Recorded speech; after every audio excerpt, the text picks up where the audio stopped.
Salams from the People's Dispatch studios in New Delhi. This is Daily Debrief. I'm Siddhantani, and on the show today, major developments in the Iran nuclear deal negotiations. France decides to pull troops from Mali, and Vijay Prashad interviews Lindsay German of the Stop the War coalition in the United Kingdom. First up, news reports and a statement from Russia indicate that an agreement on a phased plan to reinstate the 2015 agreement, known as the Joint Comprehensive Plan of Action, should be reached by the end of this month. A Reuters report cites the readiness of a 20-page draft agreement that sets out the phases of this plan and covers key issues such as the release of Iranian money in Korean banks, waivers on oil exports, and of course Iran's nuclear enrichment program itself. Prabir, from your reading of these reports as well as conversations you might have had, where are we with the negotiations, and what do these phases kind of indicate?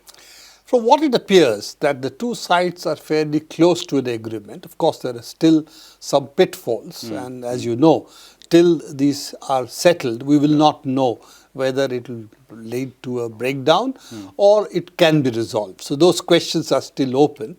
But it seems that both sides have come a fair way. And from what we can see, the sequences that the Reuters report talks about, that the sequences seem relatively logical, and it seems to be something that either side should have no major issues with.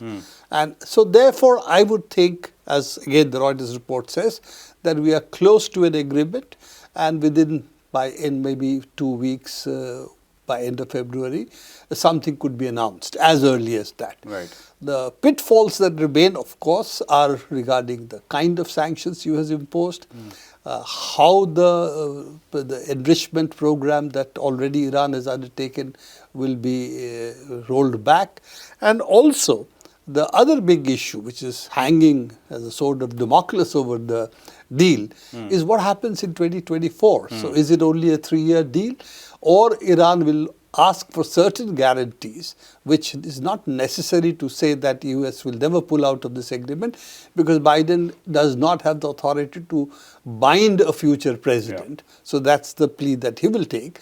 So what is it that Iran will propose in order to protect itself under such conditions that the US walks out of the deal again?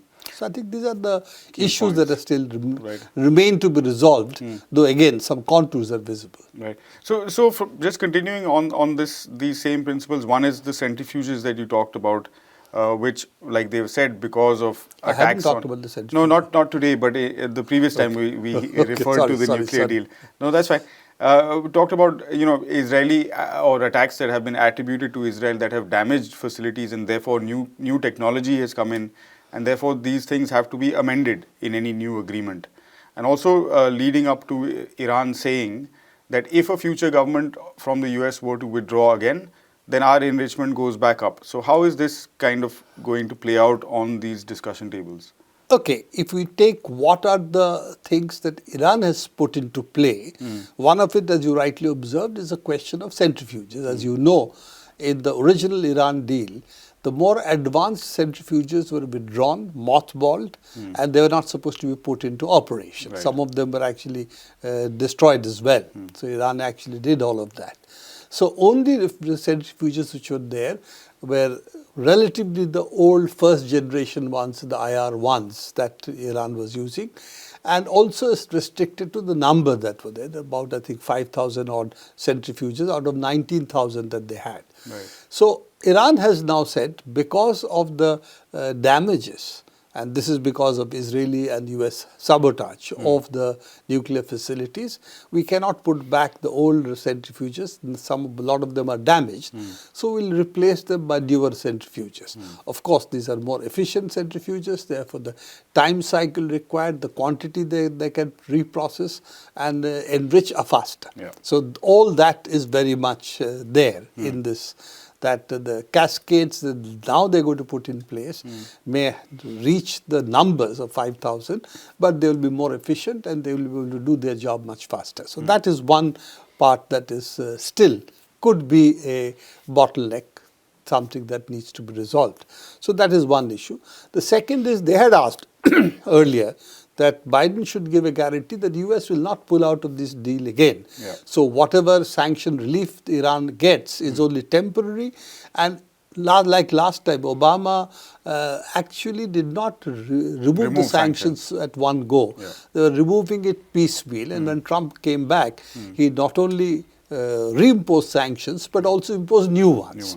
So therefore, what does Iran have to protect itself?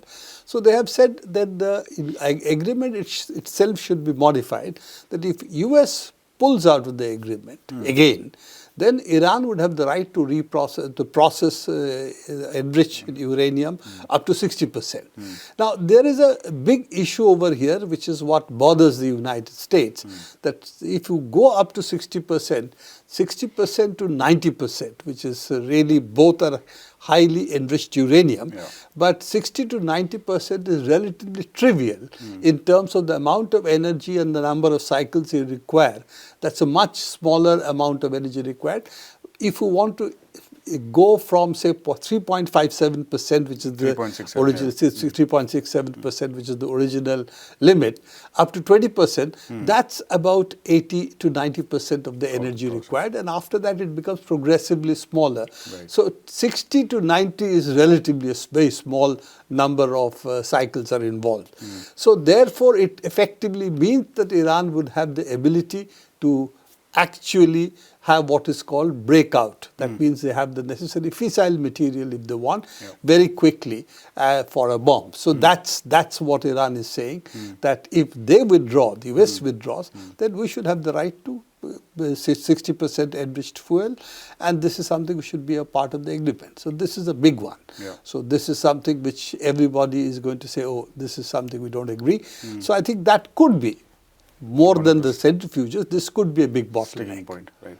Lastly, the first phase is importantly talking about cash. Yes. And from a humanitarian perspective, how important is that for Iran? You see, Iran's assets have been frozen starting from, as you know, 79. And they have, I think, something like $120 billion of frozen assets. One of them is a building that Iran owned in Manhattan. And I think that's worth today about $800 billion to $1 billion. So these are the Iranian frozen assets, which have come under different forms, different times, different kinds of sanctions.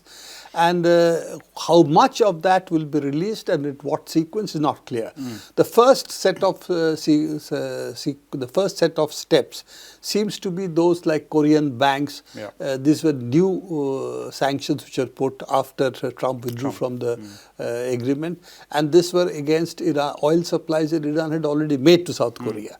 So the money is there in the Korean bank, which they are not able to transmit because dollar being the currency, and this is designated in dollar. US puts a sanction, you can't transmit it. So those are the easier ones, really what would be called low-hanging fruit. The more difficult ones are the US actual sanctions that it has put, and also because there are various court cases in the United States which claim that Iran is a party to the 9/11 attack because it somehow facilitated something or the other to happen, entirely concocted. But if the US courts are hearing this and they have passed judgment against Iran, then they will say that money will have to keep separately, those assets can't be given. So there are a second set of issues that come up because of the US laws and the kind of sanctions US has put. So they are in the sequence, they come later.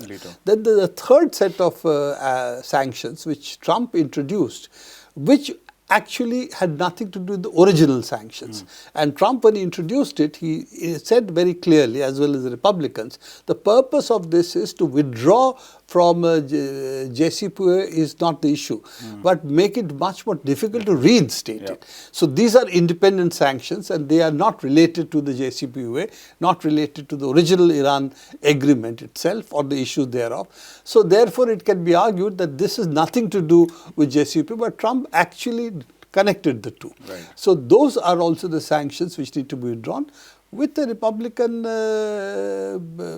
near majority in the Congress, to what extent the president has the power to do it, and what extent the Congress can block, that's an open question. Because on this issue, there may be, as with the Build Back Better, as you saw, the US Congress did not go with Biden, including some of his own people. And that's why he could not, even with the slender majority, he couldn't get it through the Congress. So those are the issues that are still open.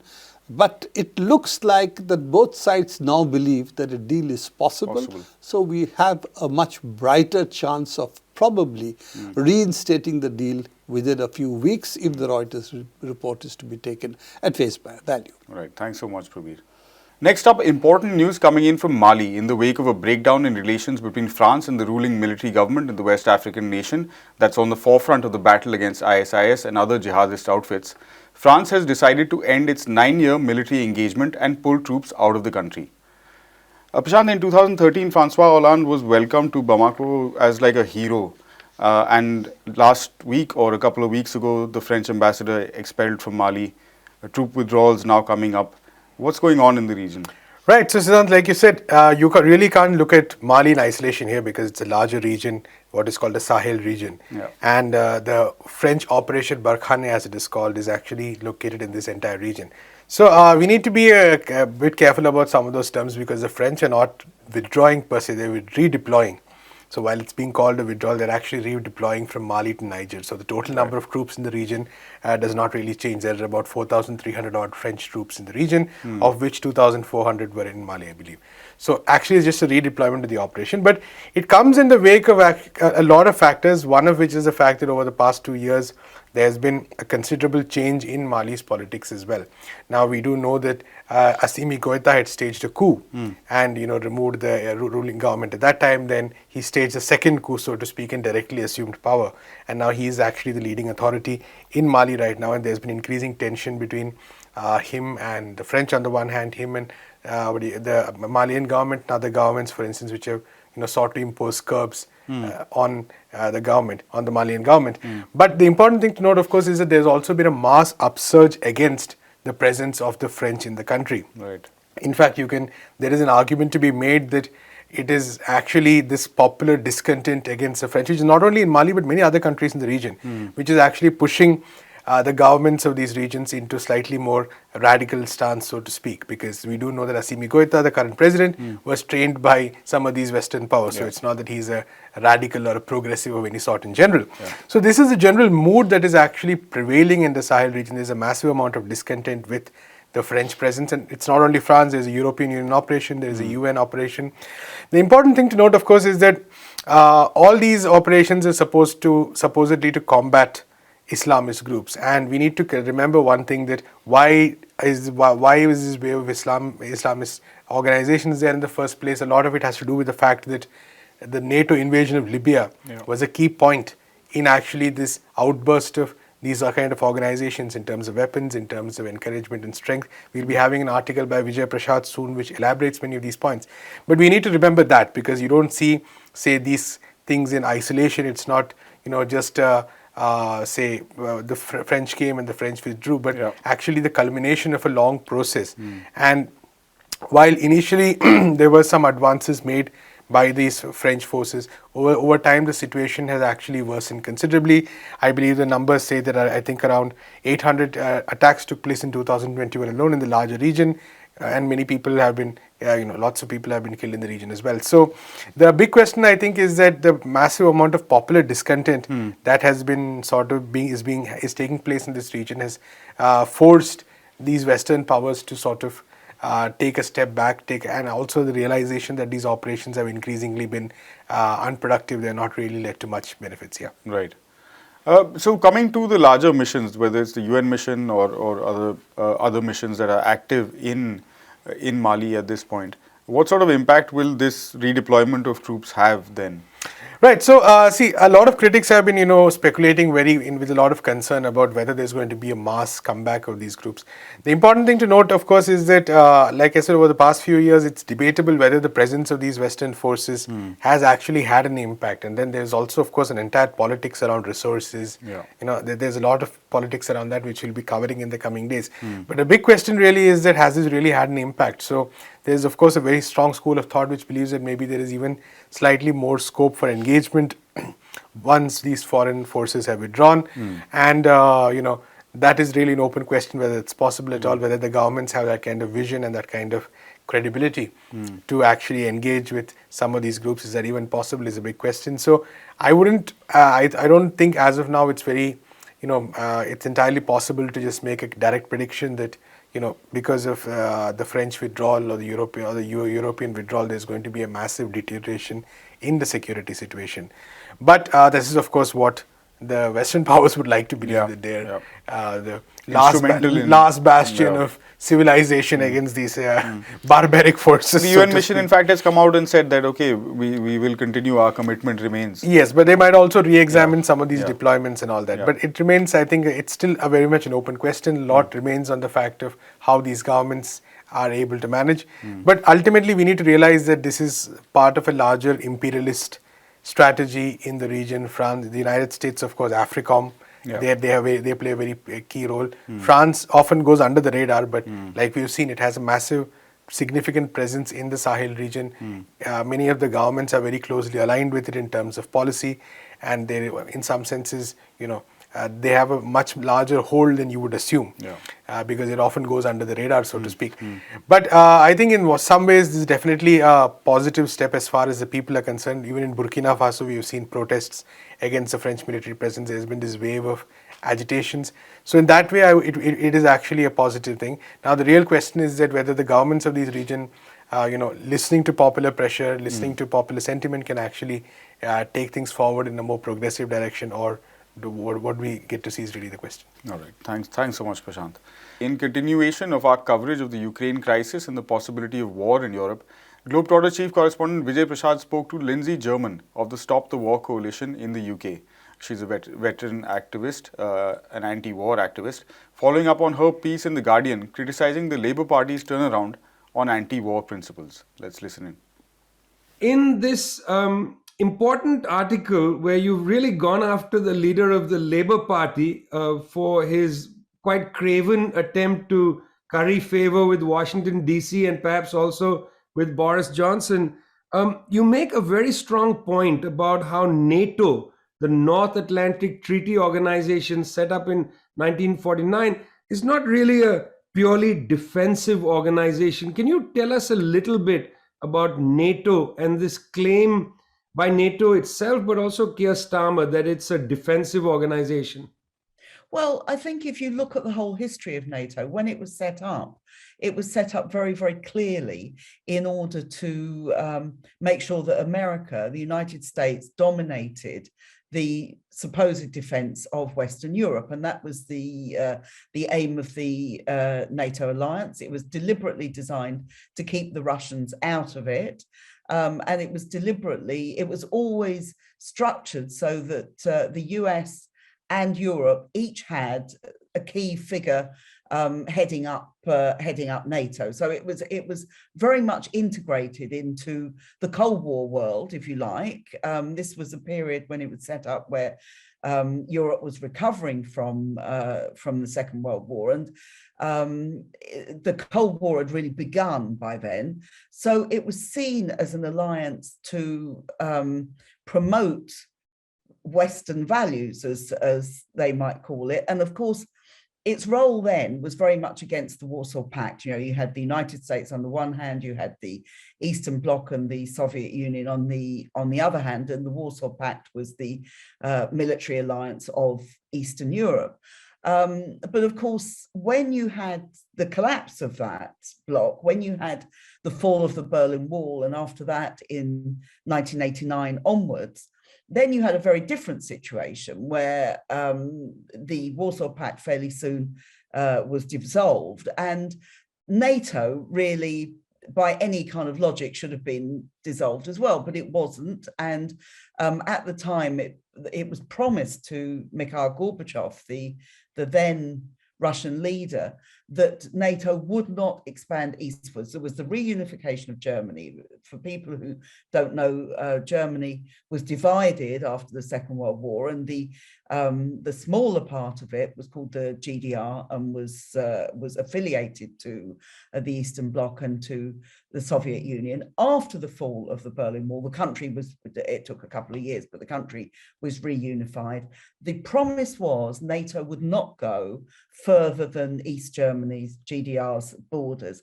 And of course, what we've seen since then is that there has been a quite conscious and quite deliberate aggregation of various countries, both as NATO members, but also as people who work much more closely with NATO. And when you look at those two things combined, you've got very large numbers of the countries that were either formerly part of the Soviet Union or part of the Eastern Bloc, now inside NATO, including the Baltic states, including Poland, and so on and so forth. But of course, there are many other NATO partners as well, including some of the former Soviet republics and so on, who have a close and ongoing relationship with NATO. So if you're going to talk about expansion, the people who've been expanding over the last 30, 40 years has actually been NATO, and it's been involved in aggressive wars in the former Yugoslavia, against Serbia, in Afghanistan,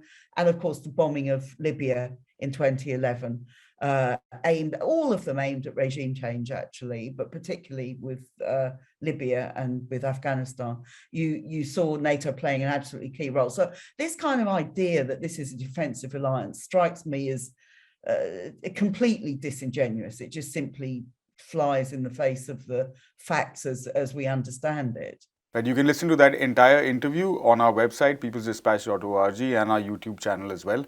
That's all we have on the show for today from the entire People's Dispatch team. Thanks very much for watching.